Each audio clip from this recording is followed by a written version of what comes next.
নিচটা একদম কাঠের, আর চারদিকটাও মানে কাঠের মোল্ডিং করে সাজানো রয়েছে। জানলা দিয়ে সুন্দর বাইরের ভিউটা দেখা যাচ্ছিল। আমি এটা অবশ্য 3 তলার ওপরে, থার্ড ফ্লোরে ছিলাম আমরা। ওপর থেকে এগুলো হলো স্ট্যান্ডার্ড রুম, এগুলো নিচের দিকে রয়েছে। তাছাড়া আরও রুম রয়েছে। দূরে পাহাড় দেখা যাচ্ছে। হোটেলের রুমের জানলা থেকে এত সুন্দর বাইরে ভিউটা দেখা যাচ্ছিল, মানে কী বলবো। তখন আবার রৌদ্র উঠে গিয়েছিল আমরা যে সময় পৌঁছেছি, একদম ঝকঝকে রৌদ্র। নিচে সবুজ গাছগুলো খুব সুন্দর লাগলো, ঘাসের মতো। ওগুলো ইয়েলো ইয়েলো ঘাস, আবার গ্রিন ঘাসও রয়েছে। এখানে লোকাল কতগুলো বাচ্চা এখানে বল খেলছিল। আর নিচে যে সুন্দর করে বাগান সাজানো রয়েছে, বিভিন্ন রকম ফুল। সব ফুলের নামও আমি জানি না। আর দূরে পরদিন সকালবেলায় মানে কাঞ্চনজঙ্ঘার দর্শন পেলাম হোটেলের রুম থেকে।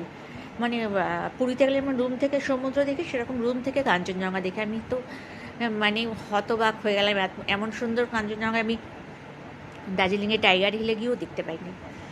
তারপরে আমরা বেরিয়ে পড়লাম সাইট সিন দেখার উদ্দেশ্যে। এটা হলো কাফের গাঁওতে ছাঙ্গি ফলস। ছাঙ্গি ফলসের দিকে অনেকটা নিচে নামতে হবে, তার জন্য লাঠি নিয়ে নিয়েছিলাম। লাঠিতে ভর করে করে নামছিলাম। আমার তো খুবই কষ্ট হয়েছিল। যাও নেমেছি, ওঠার সময় তো আরও প্রচণ্ডই কষ্ট হয়েছে।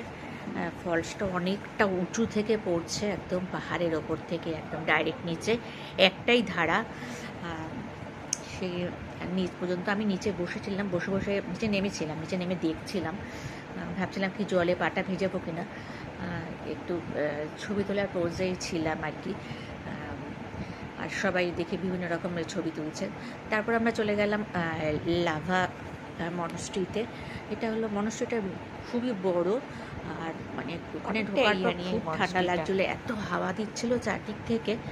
এটা মনস্ট্রির ভেতরটা, এই যে বুদ্ধদেবের মূর্তি রয়েছে। খুবই শান্ত, একদম নিরিবিলি পরিবেশ এখানে, একদম পরিচ্ছন্ন ভেতরটা। এটা হলো এখানে আর কি বুদ্ধিস্টরা বসে প্রেয়ার করে। দুদিকে দুটো আর কি মনস্ট্রি করা রয়েছে। আর এখানে যত ছাত্ররা ওখানকার বুদ্ধিস্ট যারা এখানে ছাত্রাবাসে থাকে, সে সময় বিকালে টিফিন সারছিল, চা আর তার সাথে কিছু স্ন্যাক্স ছিল, ওরা দেখলাম সেগুলো খাচ্ছে। আর পাহাড়ের গায়ে এখানে এত সুন্দর ফুল, ছোট ছোট, মনে হয় যে মানে কে যেন এখানে ফুটিয়ে রেখেছে। আসলে কিন্তু এগুলো কেউ লাগায়নি, আপনা থেকেই হয়েছে। আর তখন খুব মেঘ ছিল সামনে। এটা হলো ছাত্রাবাস। দূর থেকে মেঘগুলো